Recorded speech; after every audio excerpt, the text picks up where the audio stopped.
you mentioned assessments, that you use assessments. Yes. Can you tell me a little bit more about which ones and how you do it? Yep.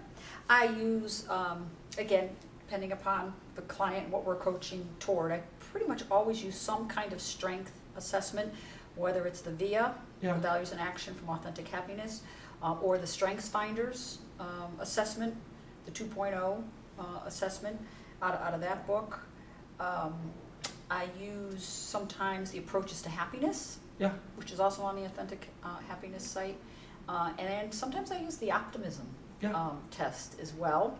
And that's what I did my capstone in, was on optimism, so I'm always very curious about that. And depending upon, and I might not do that up front, I might not do that until 2 or 3 sessions in if I start to see that optimism might be something that's holding him or her back.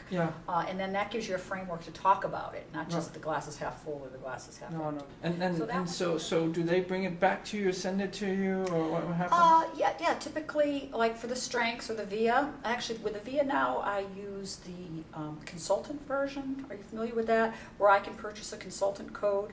I again send them this instructions electronically. That report gets sent to me. It's a PDF. That gets sent to me. I then send it to them in anticipation of a call where I'll say, okay, take a look at this. You tell me when you want to discuss the results. Because again, they set the agenda. That's really important for these calls. So they might have something really pressing, this board meeting or this big thing that's happening in their company. If that takes precedence over a discussion of their strengths, well, guess where I'm going to go, right? They're in control. They're setting the agenda.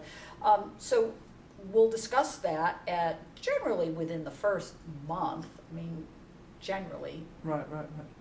But they decide.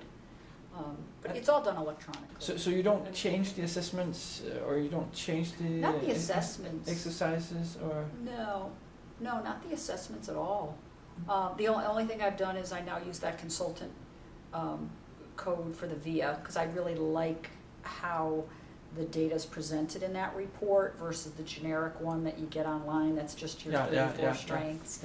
But that's I like how that's presented, and I think it's presented in a way that business people can understand. And it's got the model in the back, with the 4 quadrants, and so it makes for a good discussion.